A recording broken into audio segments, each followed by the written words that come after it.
Bismillahirrahmanirrahim. Alhamdulillahi rabbil alamin wassalatu wassalamu ala rasuli rabbil alamin nabiyyina Muhammad ibn Abdullah wa ala alihi wa sahbihi wa man wala, amma ba'du. Sambungan pelajaran kita dalam kitab Al-Mu'tamad fil Fiqh Syafi'i, Al-Faslur Rabi' As-Salatu 'alal Mayyit. Fasal yang keempat pada menyatakan solat ke atas mayat.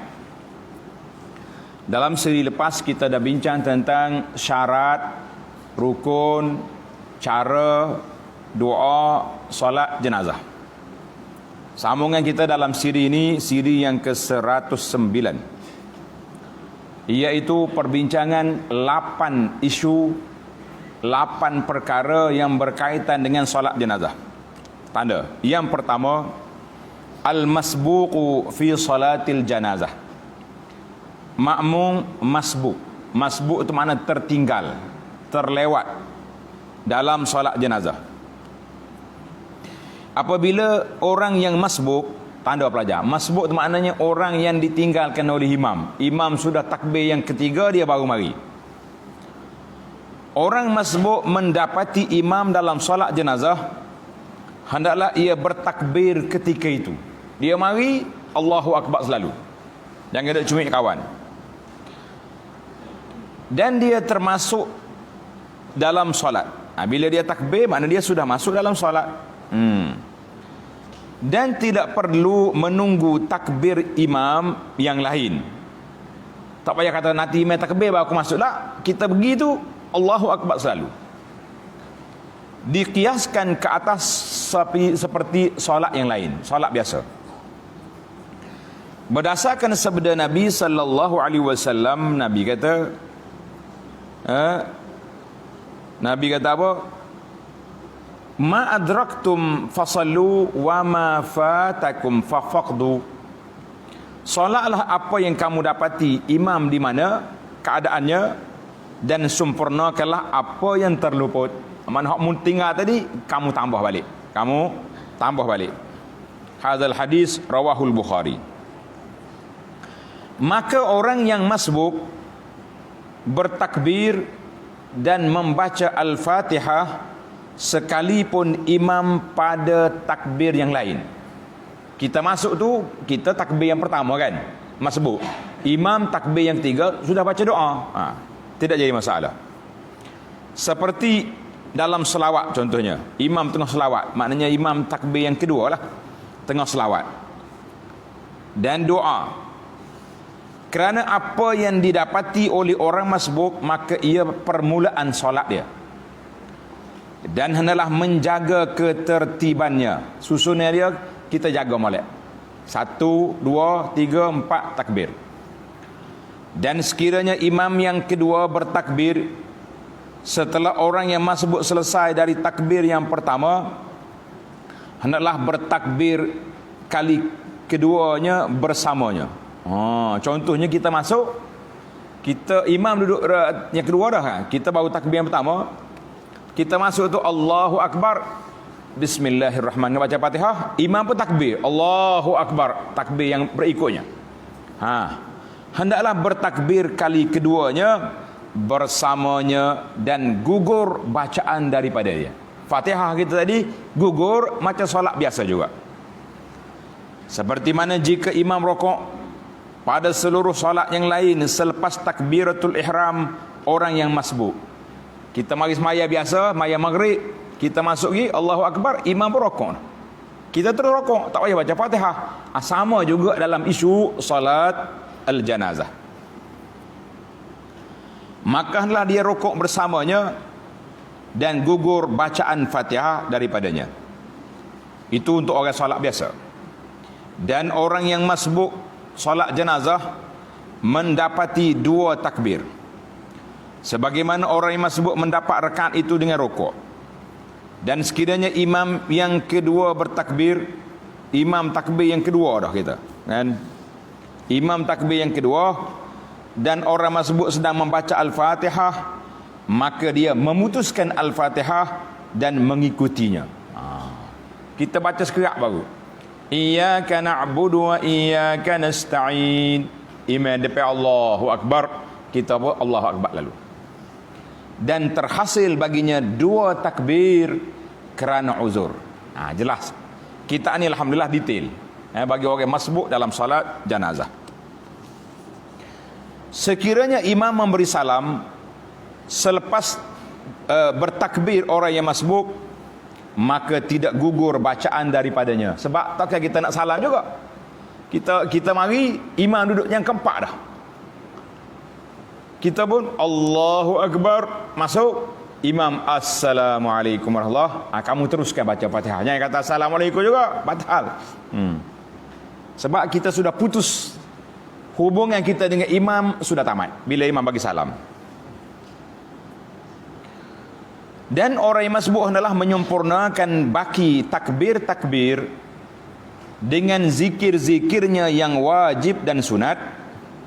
Oleh itu disunatkan membiarkan jenazah seketika sehingga orang-orang yang mengikut selesai sembahyang.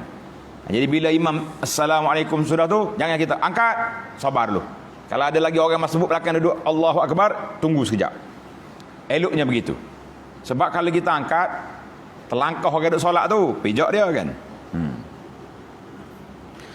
Jika jenazah diangkat, Masya Allah, kita tak perasan ada orang solat belakang. Sudah solat, imam bagi salam, orang pun angkat jenazah. Ikut sunnah lah. Kalau ikut budaya Melayu, lambat lagi nak angkat tu. Banyak bacaan lagi tu. Macam-macam bacaan lagu lagi kan. Jika jenazah diangkat, tidak batal sembahyang mereka. Bahkan hendaklah disempurnakannya. Kita takbir yang ketiga, Allahumma filahu. Orang usul jenazah lalu ikut lepas kita. Lagi teruskan solat. Sebab waktu kita takbir tadi, jenazah ada depan.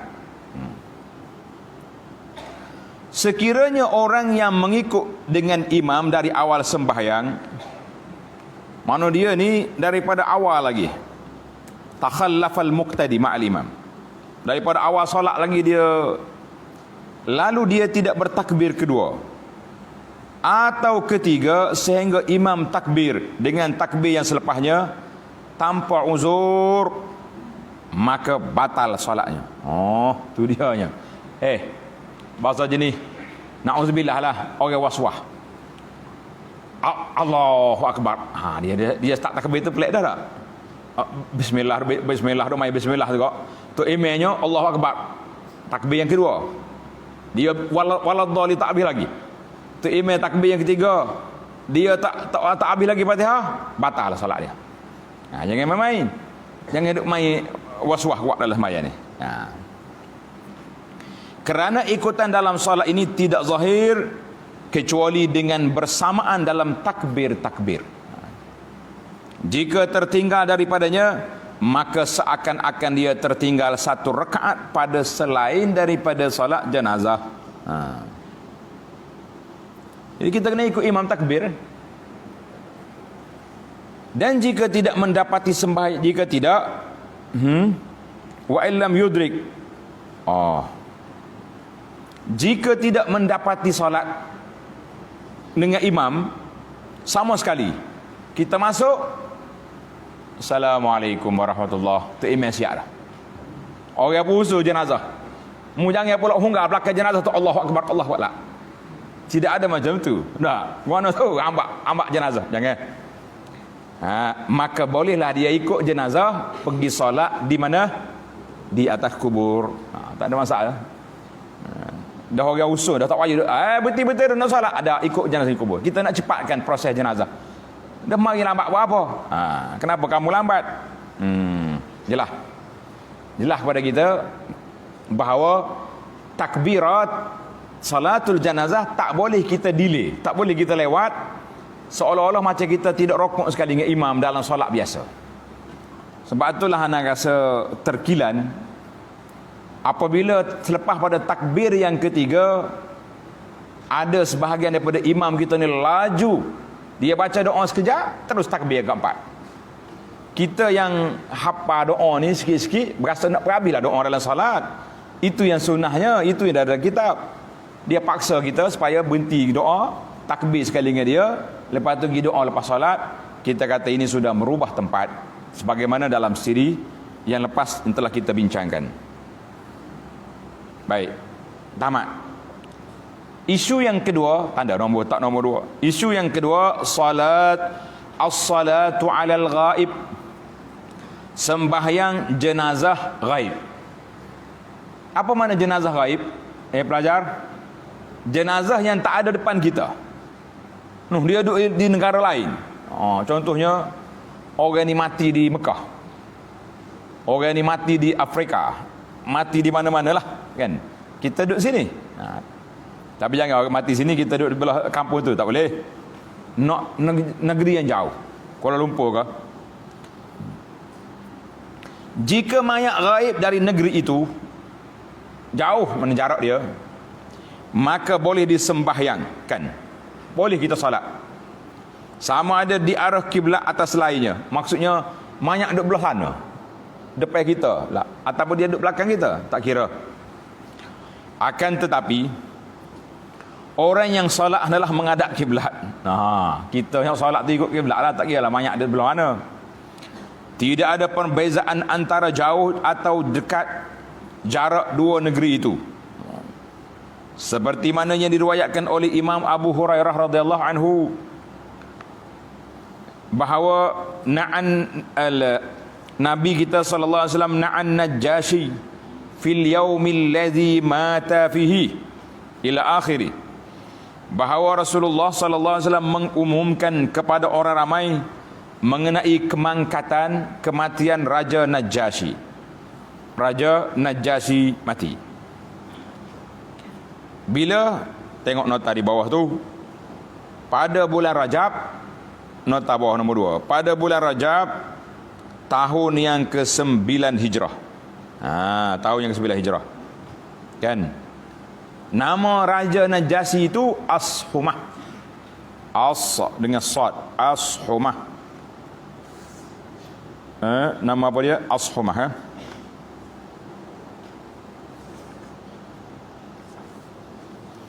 Ketika Najashi mati, kemudian Nabi kita selepas mengisytiharkan, baginda Nabi sallallahu keluar menuju ke tempat salat bersama kaum muslimin dan mendirikan salat jenazah gaib, sebab Raja Najashi duduk di Ethiopia, jauh berapa ribu kilometer, dengan bertakbir sebanyak 4 kali. Hadis ini dalam Bukhari. Dan dikatakan tidak gugur fardu, waqila tidak gugur fardu dari orang-orang yang hadir di negeri itu, kerana mereka meremehkan mayat, dan yang lebih dekat ialah gugur kerana terhasilnya fardu. Jadi ada pandangan ulama kata, kalaulah orang itu mati, orang kampung dia tak solat jenazah, orang negeri lain solat gaib pada dia, tidak gugur fardu atas orang kampung, mungkin pergi semaya dia. Wal aqrab, pendapat yang lebih kuat, lebih hampir, dikata gugurlah fardu sebab sudah disolatkan ke atasnya, sudah terhasil doa untuk mayat. Wa ammal hadir, ini tanda belajar. Wa ammal hadir, adapun orang yang hadir. Apa orang hadir?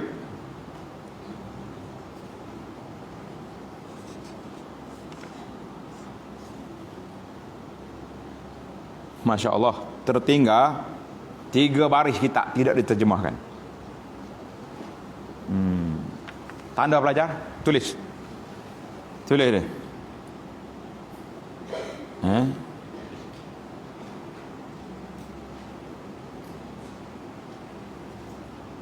Wa ammal hadir, tulis pelajar. Adapun orang yang ada di negeri, di negeri kita ni, duduk di Kelantan ni kita kata, mana dalam kawasan tidak jauh daripada kita, maka tidak boleh disolatkan ke atasnya kecuali secara hadir, mana kena pergi ke mayat tu.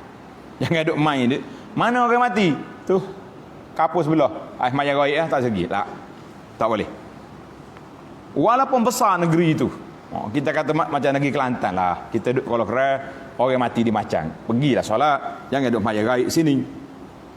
Litayassur, kerana mudah untuk menghadirinya. Mana dalil? Tulis. Dalilnya kerana Nabi sallallahu alaihi wasallam tidak melakukan solat ke atas jenazah orang yang ada di tempatnya kecuali dia pergi. Dia pergi. Tidak seperti Najasyi. Najasyi jauh di Habasyah tu. Maka Nabi kita solat gaib.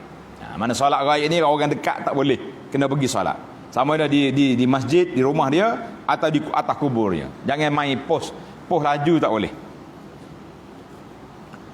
Wali annahu la masyaqqata fihi bi khilafil ghaibi 'anil balad, kerana tidak ada masyaqqah, susah-susah nak pergi solat jenazah, berbeza dengan orang yang jauh daripada negerinya.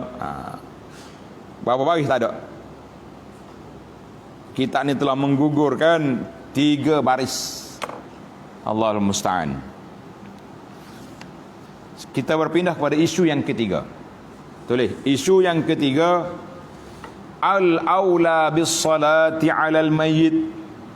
Orang yang lebih layak, lebih utama, lebih patut mensolatkan jenazah.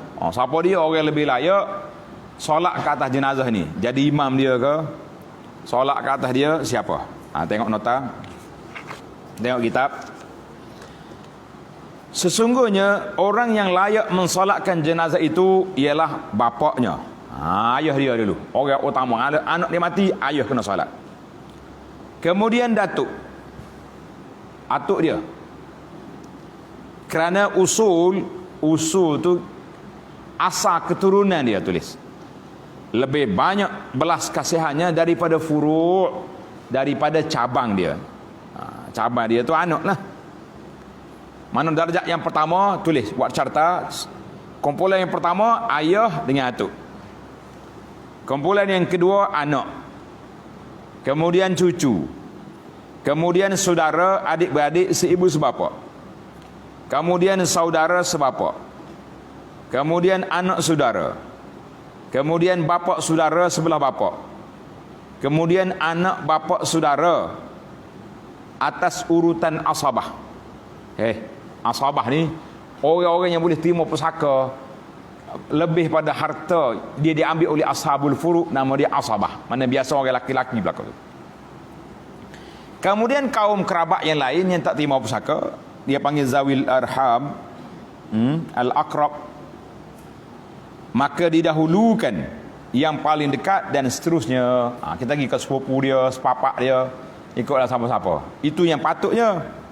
Orang ni yang jadi imam, bukan main cak tolak. Tahu cak tolak? Ustaz lah. Itu dia panggil cak tolak lah gitu.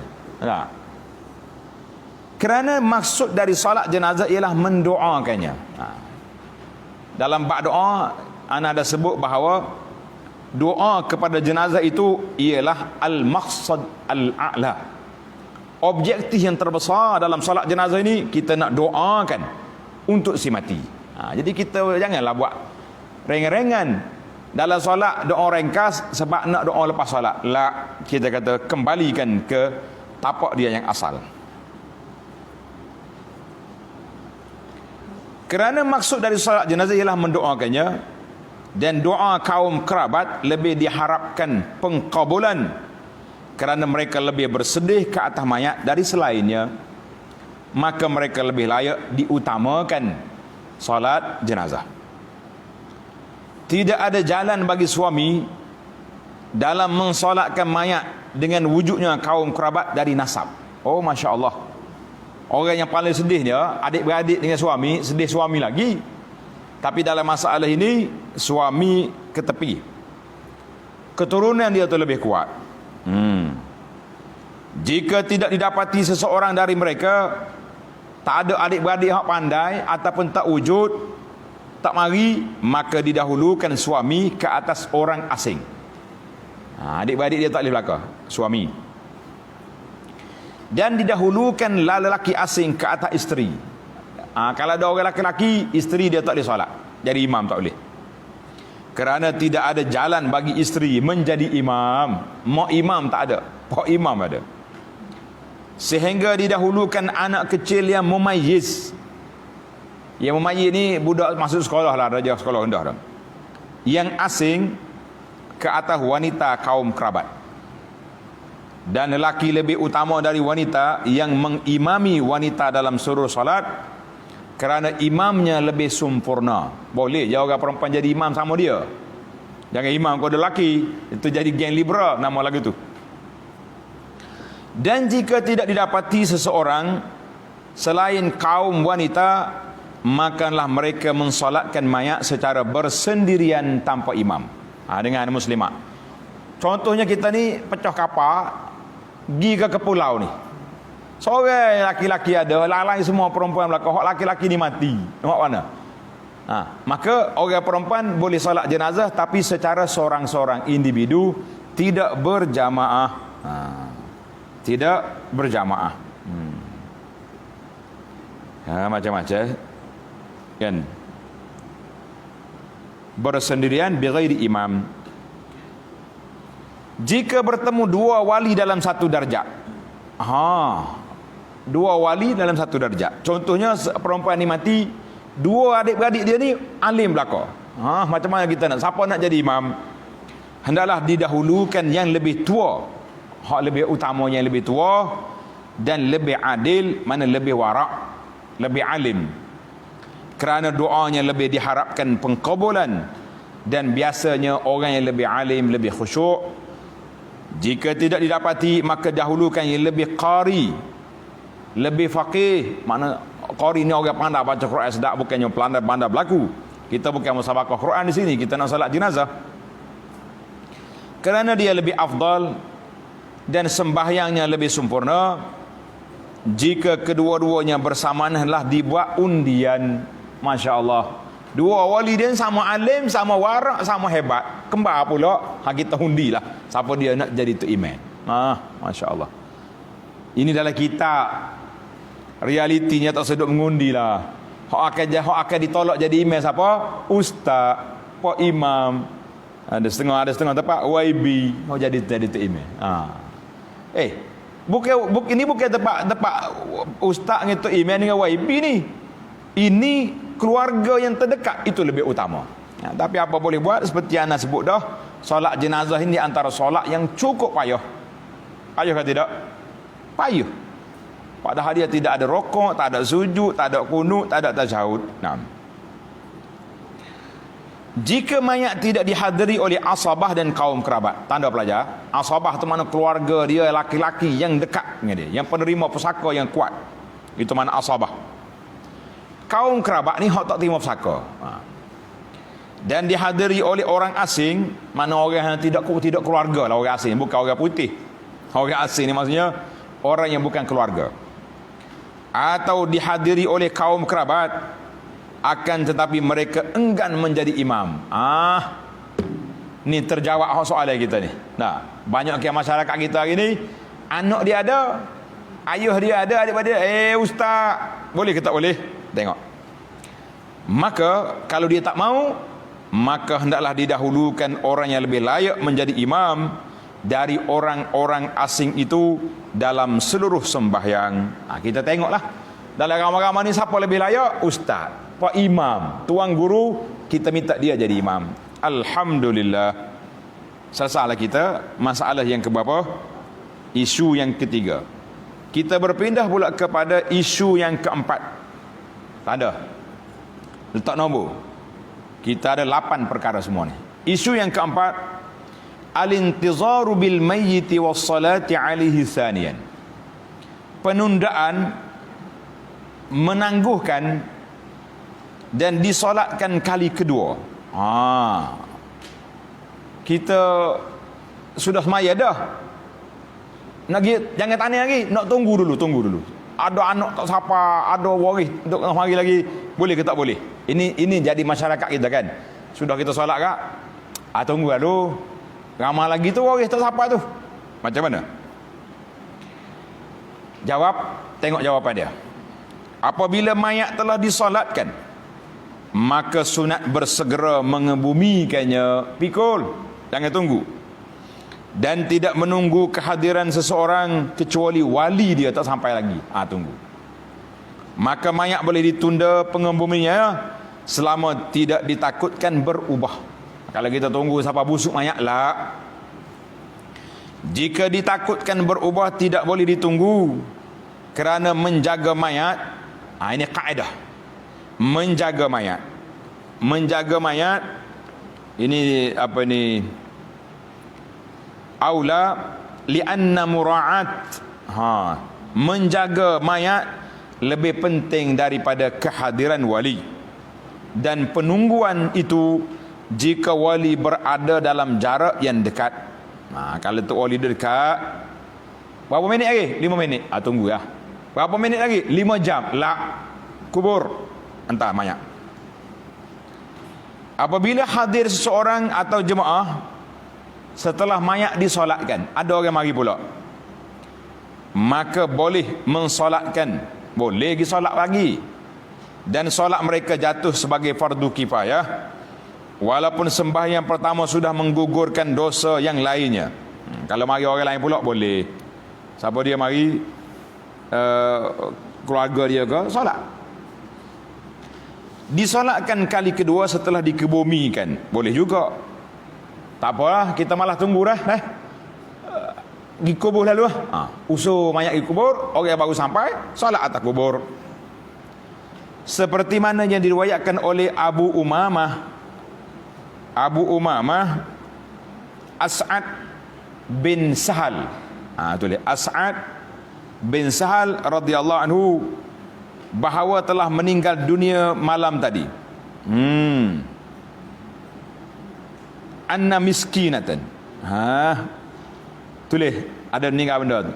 Bahawa seorang perempuan meninggal dunia malam tadi, bukan tadi malam. Tukar ayat. Ini jauh mari dia panggil ni, kan? Seorang perempuan miskin mati pada malam tadi. Lalu Rasulullah sallallahu alaihi wasallam, lalu mereka para sahabat mengebumikannya. Sahabat kata, dia ni mati, kita pergi tanah. Dan mereka tidak mengejutkan Nabi sallallahu alaihi wasallam. Nabi sedar esok dengar maklumat orang sudah dikebumikan. Maka Rasulullah sallallahu alaihi wasallam mensolatkannya atas kubur pada waktu pagi. Pagi esok Nabi pergi kubur dia, Nabi kita solat. Itu dalil boleh kita pergi solat di mana? Di atas kubur. Hadzal hadis rawahu al-Muslim wal Baihaqi. Makcik ni, tengok nota di bawah tu. Nama makcik kita ni radhiyallahu anha, Ummu Mihjan. Tulis nama dia. Apa nama? Ummu Mihjan. Tu dalam kitab tu ada. Nota kaki nombor 1 tu. Ummu Mihjan. Itu hadis yang pertama. Tulis. Dalil yang kedua. Dari Abu Hurairah radhiyallahu anhu, katanya bahawa seorang makcik perempuan berkulit hitam atau seorang pemuda yang selalu membersihkan masjid. Ada riwayat kata makcik ni orang perempuan sauda ataupun seorang lelaki, ada khilaf rawi situ. Dia ni kerja dianya apa dia? Takumul masjid. Kerja dia cuci masjid. Dengan ni makcik-makcik, siapa nak kelebihan besar ni, marilah kita bersih masjid. Jangan dia kata ni kerja tok siap ni, kerja tok noja, kerja bahagian cleaner. Cleaner, kita nak pahala, kita lah buat. Apa sibuk-sibuk dengan orang, kan? Maka pada suatu hari Rasulullah sallallahu alaihi wasallam merasai ketiadaannya, iaitu tidak menemuinya. Nabi tak tengok dah makcik ni duduk menyapu sapah di mak dekat masjid. Lalu baginda sallallahu alaihi wasallam bertanya mengenainya. Para sahabat menjawab, dia telah meninggal dunia ya Rasulullah. Lalu Rasulullah sallallahu alaihi wasallam menegur. Nabi kata apa? Afala azantumuni. Sahabat, kenapa kamu tak bagi tahu aku? Senyap-senyap pergi ke bumi. Allahu akbar. Nabi marah. Dulluni ala qabri. Nabi kata, tunjuk aku, tunjukkan kuburnya kepadaku. Mana kubur dia? Orang apa tunjuk? Maka mereka menunjukkannya kepada Nabi sallallahu alaihi wasallam. baginda Nabi sallallahu alaihi wasallam mendirikan solat di atas kuburnya. Nabi solat di mana? Di atas kubur. Hadis rawahul Bukhari wa Muslim. 2 hadis. Nak lagi? Tulis. Dalil yang ketiga, boleh solat atas kubur. Solat jenazah ni, bukan lagi solat duha. Dari Ibnu Abbas radhiyallahu anhuma katanya, Rasulullah sallallahu alaihi wasallam solat di atas kubur yang terbiar. An-Nabi sallallahu ala qabrin mambuzin. Mambuz ni orang tak tahu siapa, mati orang tanam, maka Nabi kita pergi solat dia. Tulis nombor 3. Nabi kita solat di atas mambuz. Hadis ni rawah Bukhari Muslim. Dan mereka ini tidak dikebumikan melainkan setelah disolatkan oleh satu puak manusia. Takkan ke bumi saja, yang mana telah gugur dosa dengan sembahyang mereka dan disembahyangkan atas kubur oleh orang yang difardukan sembahyang ke atasnya pada hari kematiannya menurut pendapat yang sahih. Tanda pelajar, orang yang dibenarkan solat jenazah atas kubur ni siapa? Iaitulah orang yang ada pada masa tu. Pada masa orang mati tu kita ada atas dunia ni. Jangan pula kita pergi kubur tok nenek kita hok mati 40 tahun lepas. Dah, kita pergi ziarah kubur, ayah kita kata ni kubur tok ayahmu ni. Kita pun ambil wudu, Allahu akbar, solat jenazah. La, tidak boleh. Ini pun tidak lama. Tempoh yang dibenarkan solat atas kubur ni sekejap. Apabila jenazah telah disolatkan secara berjamaah atau sorang-sorang, kemudian disolatkan oleh puak lain, lalu orang yang telah mensolatkan pada mulanya, orang yang solat pada mulanya tadi hendak mensolatkan kali kedua bersama puak yang kedua, maka tidak disunatkan baginya. Tak ada sunat 2 kali, tak ada. Tulis pelajar, tidak disunatkan solat jenazah 2 kali bagi seseorang, tak boleh. Maka tidak disunat baginya mengulanginya, bahkan sunat meninggalkannya. Jangan buat 2 kali, tidak. Kerana jika mengulangi sembahyang, maka dia menjadi nafal, menjadi sunat bagi dia, sedangkan solat jenazah tidak ada nafal, tak ada sunat solat jenazah. Adanya fardu kifayah tadi. Kita tak solat lagi, pergi semaya. Orang sudah solat, nak solat kali yang kedua, tidak dianjurkan. Kena fahamlah. Tidak ada 2 kali solat jenazah bagi seorang. Bagi seorang kita ni. Orang mati tu ikut apa orang nak solat pun. Apabila mayat dikebumikan tanpa disolatkan, maka orang yang mengebumikannya ini semuanya ditujukan atasnya fardu, mana kewajipan menguruskan mayat pada masa itu dari penduduk kawasan itu berdoa apa tu? Berdosa. Tulis. Mana pen? Pensil mana? Pensil. Tulis berdosa, tulis tambah. Biar ada tu olive besar ni tak ada pen ni. Setarah dengan imej SPI ni kau buat mu ni. Imej SPI ni tak ada pen, dia tulis tangan dia. Berdosa belaka tu. Bukan berdoa. Kita ni salah cetak. Kerana wajib didahulukan solat atas pengkebumian. Solat dulu. Walaupun sembahyang atas kubur menggugurkan fardu, namun mereka berdosa. Dan mayat tidak perlu dikeluarkan dari kubur, bahkan hendak disolatkan di atas kubur, kerana membongkar kuburnya adalah melanggar kehormatannya, sedangkan solat di atas kubur dibolehkan. Tanda sini pelajar, kalau orang dikebumikan tanpa solat, berdosa semua, tapi kita boleh solat di atas kubur, tak payah bongkar. Tapi kalau tidak dimandi, tidak dikafankan, maka wajib kena bongkar balik kubur dia. Macam mana kita nak kapai atas ni, tak boleh kan. Alhamdulillah, tamatlah isu yang keempat. Isu yang kelima, as-salatu 'alal kafir. hukum solat ke atas jenazah orang kafir. Ada orang kafir ni jiran kita ataupun adik keluarga kita, waris-waris kan, macam orang ni baru masuk Islam ke, keluarga dia ramai lagi non muslim, boleh tak dia pergi solat atas mayat orang kafir? Ni hukum dia. Haram mensolatkan mayat orang kafir. Tak boleh. Haram, bukan cakap tak boleh. Sama ada kafir harbi atau zimmi. Kafir harbi itu kafir lawan kita. Kafir zimmi itu macam kafir-kafir yang ada sekarang ni lah. Kafir-kafir duduk negara, member-member kita, friend-friend hak kafir ni. Berdasarkan firman Allah Ta'ala, a'udzubillahi minasyaitonirrajim, wa la tusalli ala ahadin minhum mata abada wa la taqum ala qabrih. Dan janganlah engkau sembahyangkan seorang pun yang mati dari orang-orang munafik itu selama-lamanya, dan janganlah engkau berada di tepi kuburnya untuk berdoa pada dia. Jangan.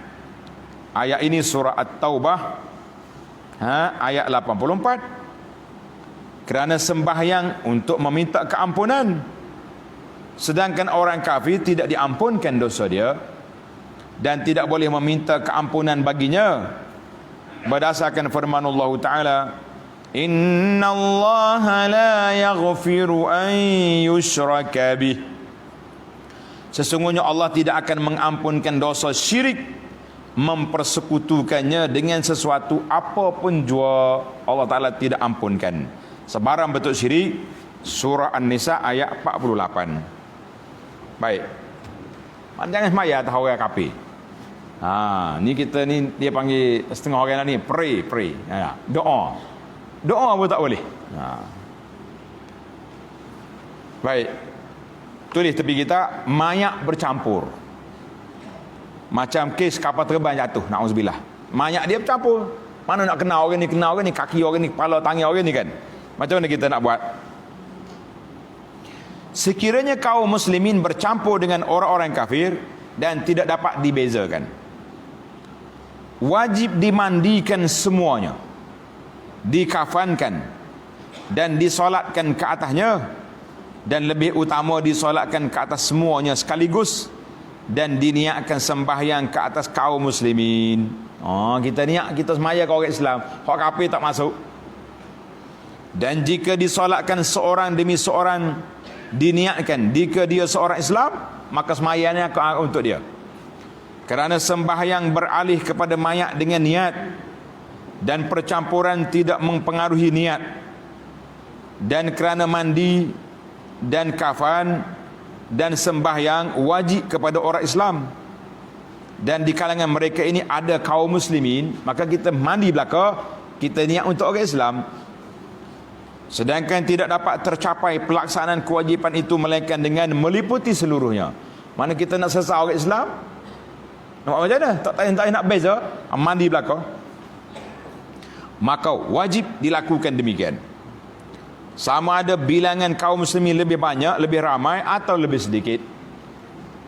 Sehingga sekalipun seorang Islam bercampur dengan 100 orang yang kafir, maka wajib dimandikan semuanya, dikafankan, disolatkan dan dikuburkan atas dasar mesti dalam salah seorang itu orang Islam.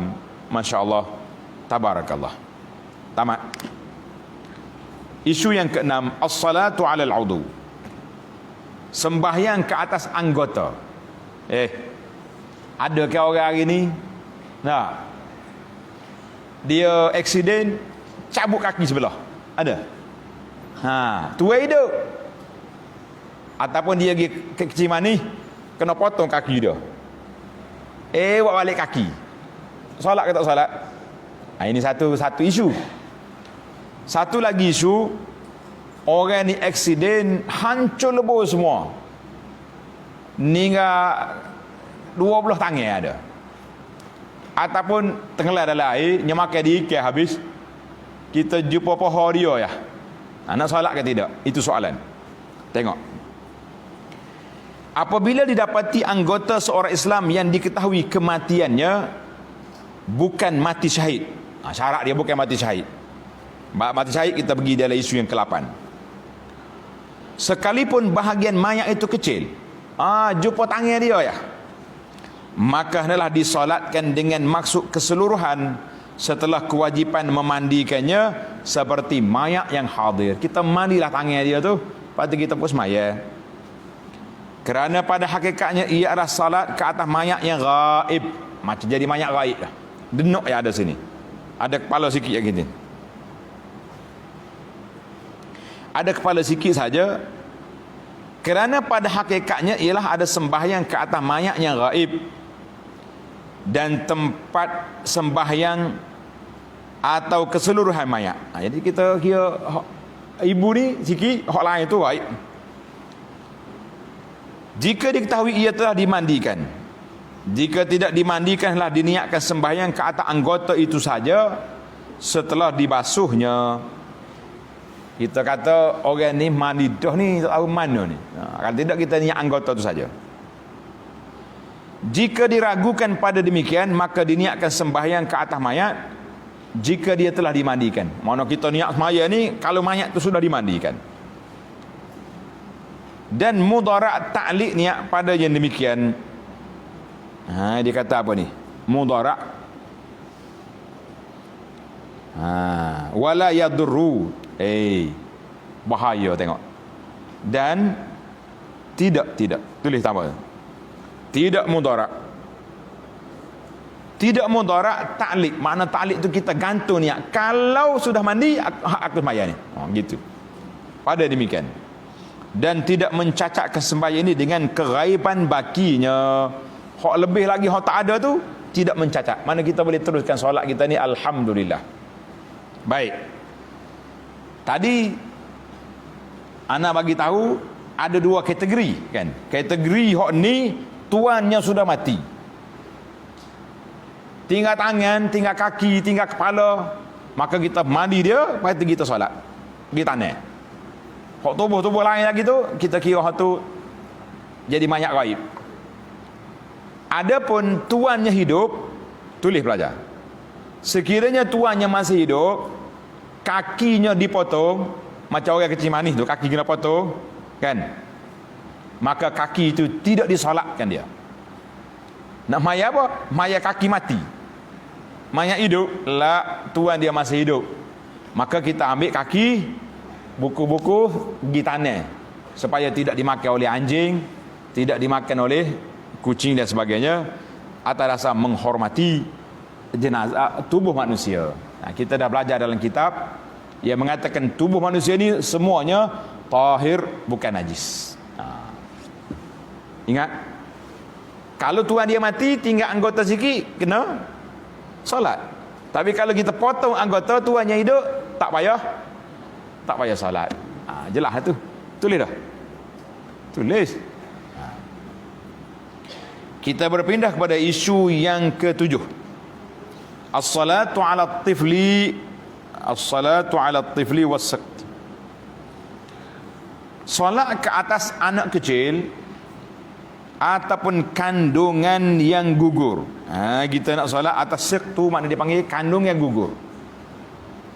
Janin dalam perut tak cukup bulan lagi gugur. Nak solat ke tak solat? Kena tanda betul-betul ni. Ini banyak orang tanya soalan, kadang-kadang tak ingat juga kita pun. Maka kita ni memberi jawapan insya-Allah.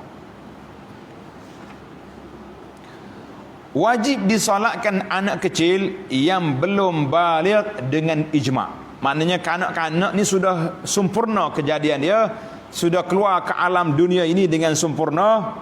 Kalau dia mati belum balik lagi, maka wajib bil ijma'.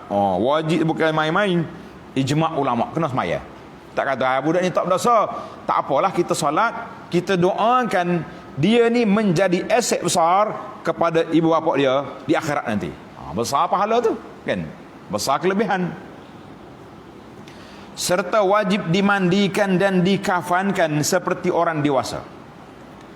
Berdasarkan keumuman nas-nas yang memerintahkan salat ke atas kaum muslimin, dan ini termasuk kaum muslimin secara umum. Muslimin kecil, nama dia muslimin kecil. Tulis Al-Mughirah, letak alif lam. Al-Mughirah ni nama dia dengan alif lam. Tidak main Mughirah Syu'bah gitu tak. Al-Mughirah bin Syu'bah radhiyallahu anhu anna Rasulullah sallallahu alaihi wasallam qala ar-rakibu khalfal janazah wal mashi haitsu syaa minha wat tiflu yusalla alaihi. Ini ayat yang ketiga ni. Maksudnya orang yang menunggang kenderaan di belakang jenazah. Jenazah depan, kita naik kereta, naik motosikal, makanlah kita duduk di belakang. Biar jenazah di depan. Dan orang berjalan kaki menurut yang dikehendakinya daripadanya. Kalau kita berjalan, kita boleh tepi jenazah, boleh kanan dia, boleh depan dia, boleh belakang dia. Ini adab. Kalau orang naik kenderaan, kena duduk belakang. Tambah-tambah lagi kenderaan zaman kita hari ni. Kalau duduk depan, kena ke kereta yang jadi rebah orang mikro banyak. Betul tak? Ini kita duduk belakang aman, tidak ada karbon kata orang. Ini sunnah Nabi. Menarik. Hadis yang naknya ni. Yang kita naknya ni. Dia kata apa tadi?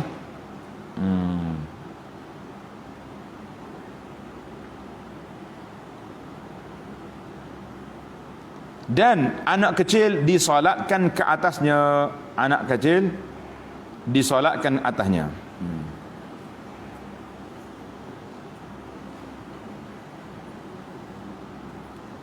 Baik. Hak sebenarnya isu yang ke-6 tadi, sekali lagi kitab kita ni tertinggal terjemahan dia 4 baris pula. Tulis mula pelajar dia, tapi hak ana sebut tadi sama dah.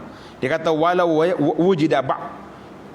wajada ba'dal muslim. Kerana kita dapat di setengah daripada orang Islam, kita tak tahu dia mati ke hidup. Kita jumpa anggota orang ni tak tahu mati ke hidup, maka tak wajib kita mandi, solat kapan tak wajib. Sebab tak tahu dia mati ke hidup, kan? Tanya orang ni. Tanya orang. Hidup ke mati tu dia. Tu Allahu a'lam. Maka tak kita ambil kita tanam gitu. Walakin yustahab, sunat kita kebumikan anggota-anggota yang terpisah daripada orang yang hidup, daripada rambut dia, kuku dia, lain-lain anggota. Mana kita ambil anggota dia kita tanam lah.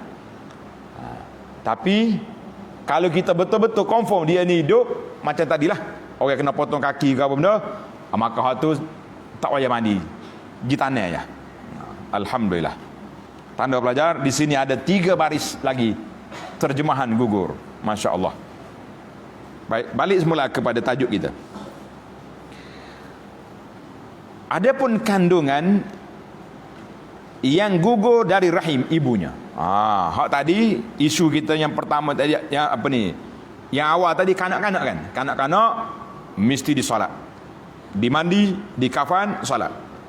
Sekarang ni kita berpindah, tulis tajuk dia hukum as-siqtu, maknanya janin yang gugur. Apa hukum dia? Adapun kandungan yang gugur dari rahim ibunya dan belum cukup bulan, maka mempunyai beberapa keadaan.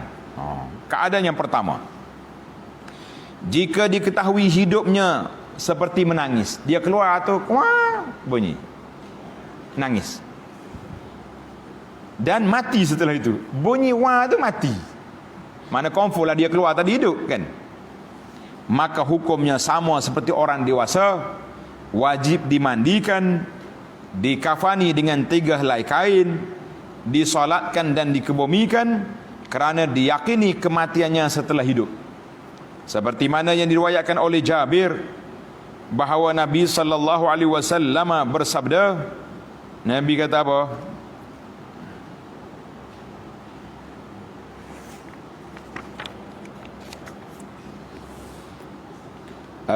At-tiflu la yusalla alaih wa la yarithu wa la yurasu hatta yustahil, hatta yastahil. Bayi tidak disolatkan ke atasnya dan tidak diwarisi dan tidak mewarisi dan tidak diwarisi sehingga dia menangis atau bergerak yang menunjukkan dia itu hidup. Maknanya kalau dia keluar tu nampak hidup baru jadi. Hadis rawahu Ibnu Majah. Rawahu Tirmizi. Rawahu At-Tirmizi. Ni kita mana kalau balik keluar terus nyak mati tak ada. Yang kedua, bergerak yang menunjukkan dia hidup. Tak bunyi suara tapi dia keluar tu main geliak ya. Akan tetapi tidak menangis, maka ini zahir tanda-tanda kehidupannya atasnya dengan pergerakan, maka wajib disolatkan menurut pendapat yang lebih zahir setelah dimandikan, kerana kehidupan hidup, kerana kemudian hidup dengan tanda penaklah tu lihtimal. Tulis pelajar, kerana kemungkinan, bukan kemudian, tulis kerana lihtimalil hayah, kerana kemungkinan hidup dengan tanda yang menunjukkan ke atasnya. Ada tanda dia hidup sebab dia gerak. Dan juga bil haraki wal ikhtilaj, dan bergerak-gerak. Bila gerak tu kena ada. Dan juga wajib dikebumikan berdasarkan hadis Jabir terdahulu, dan dari Jabir juga bahawa Nabi kita sallallahu alaihi wasallam iza istahalla as-siqtu sulli alaihi wa wuris. Apabila menangis bayi kandungan yang gugur, dia gugur tu menangis, maka adalah disolatkan dan mewarisi. Mana dia boleh terima pusaka. Hadis ini juga dalam Ibnu Majah. Isu yang ketiga, keadaan yang ketiga tu dia. Tidak zahir padanya tanda-tanda kehidupan, tak zahir apa-apa. Sama ada ia belum cukup 4 bulan. Tulis, belum cukup 120 hari. 4 bulan atau berapa hari? Berapa hari? 120 hari, 30 kali 4, 12 kan. Dan belum jelas ciptaannya, keluar staka gitu, mata pun tak terbuka, apa dia tak jadi orang molek. Atau cukup 4 dan telah zahir keciptaannya, maka tidak wajib dan tidak boleh solatkan kerana tidak zahir hidupnya. Nampak dah betul rupa orang tu, tapi senyap koteh, tak gerak langsung, maka tidak. Akan tetapi wajib dimandikan dan dikafani dengan potongan kainnya yang menutupinya, kemudian dikebumikan kerana bak mandi. Kenapa suruh mandi? Kenapa suruh kafan? Tapi solat tak boleh. Kenapa? Tengok tanda pelajar. Kerana bak mandi, kafan dan pengkebumian lebih luas. Tulis, lebih luas, ausa'. Bukan luar tu, ausa', mana lebih luas. Lebih luas dari bak sembahyang, dengan dalil bahawa orang zimmi, kafir zimmi, dimandikan, dikafankan dan dikuburkan dan tidak disembahyangkan. Orang kafir boleh mandi, boleh mayat, boleh kubur, boleh kafan, mandi, kafan, kubur. Mayat tidak. Sama juga dengan janin yang gugur tadi, kita kita mandi, kafan, tanam. Solat tak payah. Hak solatnya hak mana? Sama ada dia bergerak ataupun dia menangis. Mana dia keluar tu hidup, baru boleh. Yang keempat, jika wanita keguguran mudghah. Mudghah ni seketul daging, barulah ni, mungkin dalam sebulan 2 bulan baru keluar seketul daging, tidak sabit dengannya hukum kelahiran, maka tidak dimandikan, tidak dikafankan, tidak disolatkan, dan tidak wajib dikebumikan. Akan tapi lebih utama ditanam, ditimbus dengan tanah. Jangan pula dicapok kucing, sebab dia tu mari daripada rahim, mari daripada air mani, daripada asal manusia.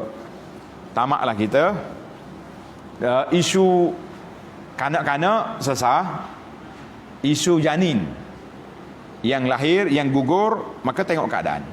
Sebelum berupa manusia, sebelum bergerak, tidak kena solat. Baik, kita pergi yang terakhir, isu yang ke-8. Isu yang ke-8, hukum memandikan orang mati syahid dan mensolatkannya. Boleh ke tidak? Ghuslus syahid wassalatu alaih, orang mati syahid. Tanda pelajar. Mati syahid di sini, mati syahid dalam peperangan al-ma'rakah. perang dengan orang kafir. Itu. Orang yang mati syahid siapa? Tulis definisi. Ialah orang yang mati dalam peperangan menentang orang kafir. Sama ada mereka jamaah atau satu orang. Kira belawai depan. Harbi, murtad ataupun ahli zimmi yang bermaksud menghalangi perjalanan agama kita. Dan kematian itu dengan sebab pertempuran. Sama ada dia dibunuh oleh orang kafir atau terkena senjata orang Islam yang tersasar dalam pertempuran dan atau senjata kembali kepadanya. Mana dia nak panah orang kafir, stop.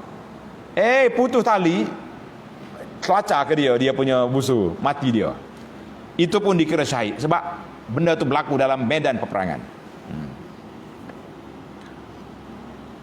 Atau jatuh dalam perigi. Tengah duk perang kejar kafir belebok jatuh mati. Atau lubang semasa pertempuran lalu mati. Atau dipijak oleh tunggangannya lalu mati. Dia naik kuda, jatuh, kuda tijak dia, mati. Atau dibunuh oleh orang Islam perlampau yang meminta meminta pertolongan ahli hari. Mengapa dia pula pelat ni? Atau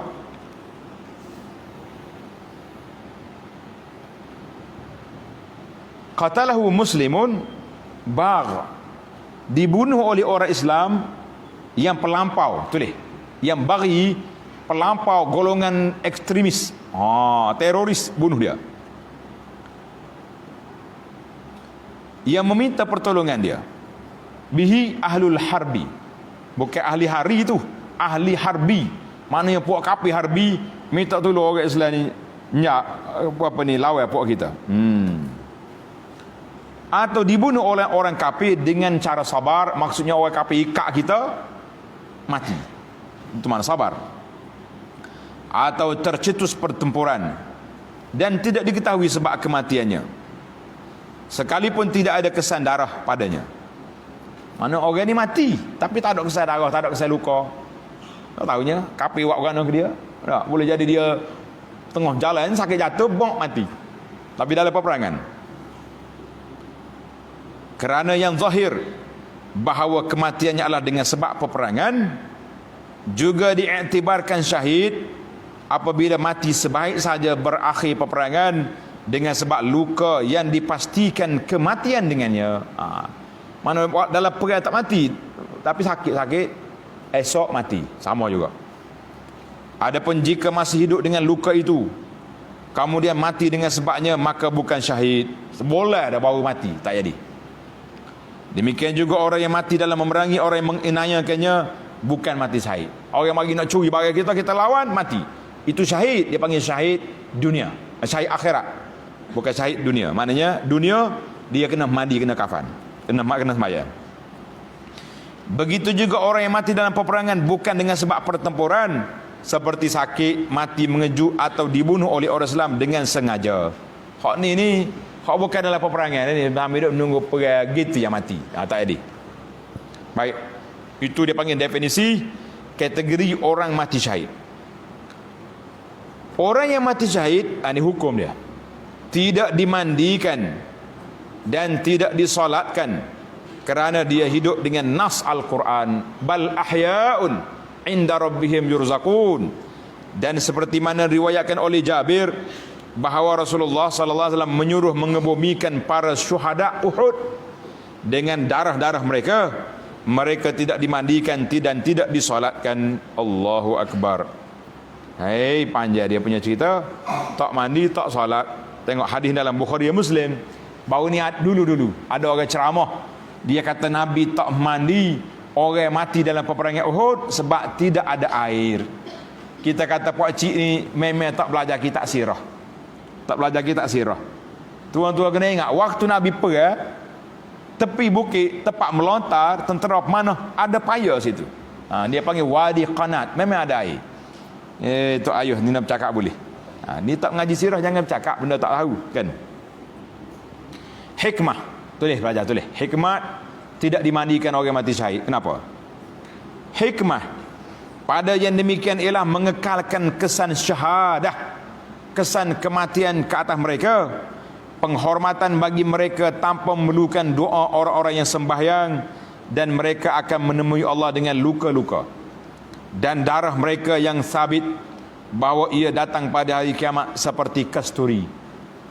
Warna-warna darah, bau kasturi, bersama keringanan ke atas para pejuang yang masih ada, dan takut dari kembalinya musuh pada mereka bila mereka sibuk dengan memandikan dan mensolatkan para syuhada. Jadi jangan duk nyebuk ambil tanam je.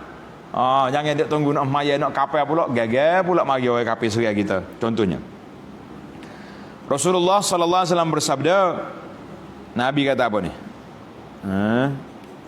Ma min kalmin yuklamu fi sabilillah.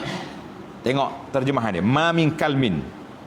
Tidak ada satu luka yang terjadi di jalan Allah melainkan datang pada hari kiamat seperti keadaannya semasa dilukai. Allahu akbar. Warnanya warna darah, al-launu launud dam, war-rihu rihul miski, dan baunya bau kasturi.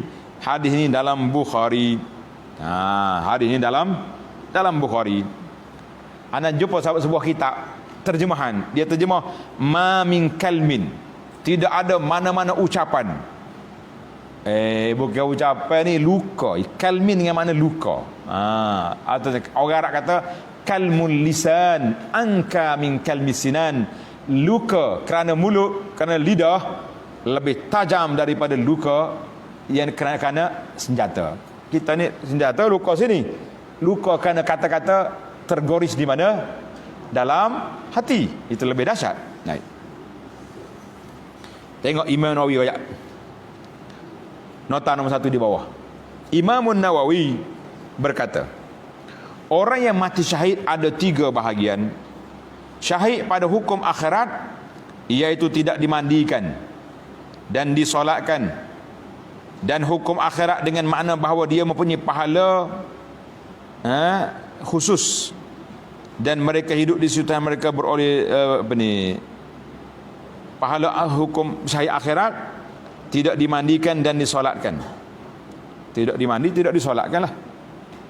Tarkul ghusli wassalah, tidak dimandi, tidak disolatkan. Dia panggil hukum akhirat dengan makna bahawa dia mempunyai pahala khusus, dan mereka hidup di situ Tuhan mereka beroleh rezeki, iaitu yang dimaksudkan apabila disebutkan secara mutlak. Kalau kita kata orang mati syahid, dia panggil syahid ni lah, syahid ma'rakah ni. Yang kedua, syahid pada hukum akhirat, bukan hukum dunia, akhirat saja. Hak ni dunia akhirat. Yang kedua, syahid pada hukum akhirat tanpa dunia, iaitulah orang yang mati kerana sakit perut, diserang oleh taun, tenggelam air dan seumpamanya. Pahala syahid dipanggil syahid. Apa dia tu? Hukum akhirat. Hukum dunia, kena maya, kena mandi, kena kafan, kena salat. Yang ketiga, syahid fi hukmid dunia dunal akhirah. Syahid pada hukum dunia tanpa akhirat, iaitu orang yang telah terbunuh dalam pertempuran melawan orang kafir dan dia khianat. Na'udzubillah. Mengkhianat pada harta rampasan. Dia curi harta, dia perang, atau dibunuh kerana melarikan diri. Dia lari diri, kena panah. Atau berperang dengan menunjuk-nunjuk, aku ni gedai ber, kan? Dan seumpamanya, maka baginya hukum syahid dunia tanpa akhirat. Atas dunia ni kita tak mandi, tak kafan dia, tapi akhirat dia tak dapat pahala. Na'udzubillah. Baik, kita tamatkan perbincangan kita dalam bab mati syahid sekejap lagi. Sekiranya seorang syahid dalam peperangan sedang dia berjunuk, macam mana ni? Macam mana kita nak tahu? Berhadap besar. Orang ni duduk dengan isteri dia, ataupun dia tidur mimpi basah. Orang kata, "Mama, bangun." Tentera di depan. Dia pun ambil senjata dia pergi perang, tak ada mandi. Apa jadi? Mati syahid. Maka tidak dimandikan juga, kerana mandi junub adalah taharah dari hadas. Maka hukumnya gugur dengan syahid seperti mandi mayat. Dan kerana Hanzalah Ibn Rahib Abu Amir Ar-Rahib terbunuh dalam peperangan Uhud sedang dia berjunub, dan Nabi SAW tidak memandikannya dan bertanya, bagaimana keadaan Hanzalah? Sesungguhnya aku melihat malaikat memandikannya. Malaikat mari mandi basah mayat dia, sebab dia tak mandi, tak sebab mandi junub. Lalu mereka menjawab, dia sedang berjima. Lalu mendengar suara yang menakutkan, maka dia keluar kepada pertempuran. Masya Allah, tabarakallah. Nah, boleh dia tinggal isteri dia.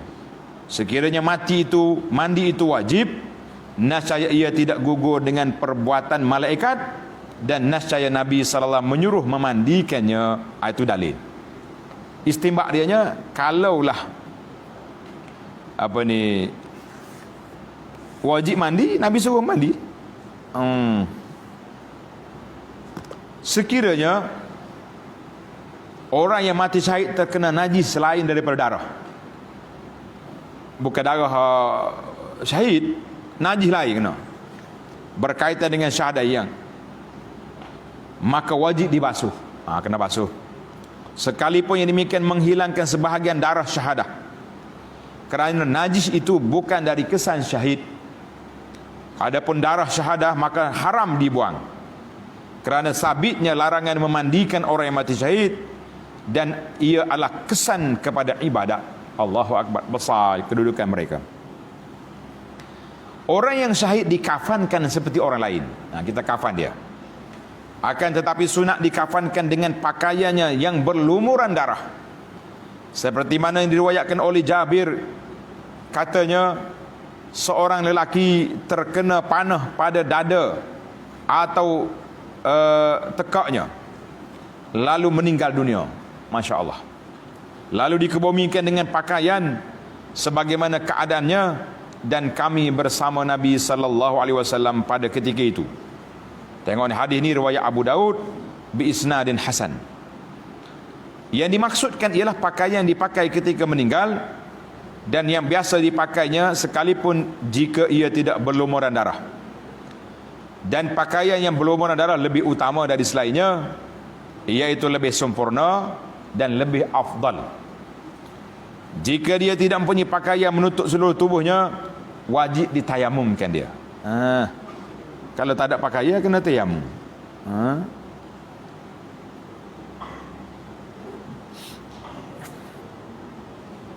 Dia kata apa? Kalau tak ada pakaian,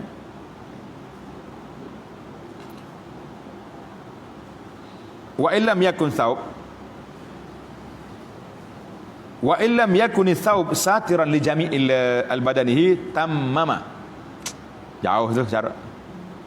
Dan jika tidak mempunyai pakaian yang menutupi seluruh tubuhnya, pakai hawa, bukan ditayamum, wajib disempurnakan tutup mayat. Masya Allah, tabarakallah. Kalau tak ngaji dengan guru kita ni penat, kita tak terjemah ni. Kita kena sempurnakan dia, kerana ia hak mayat untuk dikafani dan ditutupi dengan sempurna. Tulis. Seperti berlaku kepada Mus'ab bin Umair. Mus'ab bin Umair mati dalam peperangan Uhud. Kain yang dia ada, kalau tutup muka, nampak kaki. Tarik kain ke bawah, tutup kaki, nampak muka. Sedih Rasulullah SAW. Nabi kata, tutup kain dengan muka dengan kain, kaki dia ditutup dengan rumput izkhir radhiyallahu anhu. Mus'ab bin Umair, anak bangsawan di Mekah, mati kerana Islam, tidak ada kain kafan untuk dikebumikan. Allahu Akbar. Itu dalil. Kita kena sempurnakan, bukan tayamum, kena sempurnakan tutupan mayat tu. Tak kira, tak ada kain, ambil rupuk, daun pisang, tuduh dia. Sekiranya ahli waris ingin menanggalkan pakaian yang dipakai ketika meninggal dan dikafankan dengan selainnya, maka ia boleh, dan ditanggalkan dari yang mati syahid apa yang bukan pakaian manusia. Macam orang mati syahid, dia pakai perisai, baju besi, baju rantai, kan, bukan pakaian manusia biasa, seperti alat perang, seperti baju besi, khuf, baju kulit dan sebagainya. Seperti mana riwayatkan oleh Ibnu Abbas radhiyallahu anhuma, katanya Rasulullah sallallahu alaihi wasallam memerintahkan agar ditanggalkan besi dan kulit, pakaian kulit dari para syuhada Uhud, dan mereka dikebumikan dengan darah dan pakaian mereka. Allahu Akbar. Hadis ini rawahu Abu Daud bi isnadin sahih. Apabila anak kecil mati syahid, maka tidak dimandikan dan disolatkan. Adapun syahid dunia yang mati dengan sebab bukan peperangan melawan orang kafir, dipanggil syahid dunia, maka wajib dimandikan dan disolatkan seperti selainnya. Dia ada dua dah. Syahid dunia tadi Imam Nawawi kata, syahid dunia mati hukuman ni. Syahid akhirat mana orang hok mati tu. Ada kata syahid dunia akhirat hok mati dalam peperangan. Dunia saja hok mati dalam taung, lemah air dan sebagainya. Syahid dah tengok kitab Imam Nawawi. Nawawi kata syahid hukum akhirat iaitulah hak tidak dimandikan. Wahum ahya inda rabbihim, inilah yang dimaksudkan. Tapi syahid hukumul akhirat dunia iaitu hukum akhirat saja, tidak dunia, iaitulah orang yang sakit perut, orang yang kena tenggelam air dan sebagainya. Dan syahid hukum dunia tanpa akhirat, orang mati sungguh tapi dia pernah mencuri harta rampasan perang, wal iyazubillah. Baiklah, cek balik dalam kitab kita tu, tamaklah kita dalam bab 8 isu tentang yang berkaitan dengan mayat, dengan solat jenazah. InsyaAllah kita akan sambung al-faslul khamis. Al-faslul khamis, dafnul mayyit, mengebumikan jenazah. Habis dah kita. Mula-mula kita buat apa jenazah? Mandi, kemudian kafan, kemudian solat. Sudah solat, lepas ni kita usul mayat pergi ke kubur, insya-Allah. Subhanakallahumma wa bihamdika asyhadu an la ilaha illa anta astaghfiruka wa atubu ilaih. Wa sallallahu ala nabiyyina Muhammadin wa ala alihi wa sahbihi ajma'in walhamdulillahi rabbil alamin.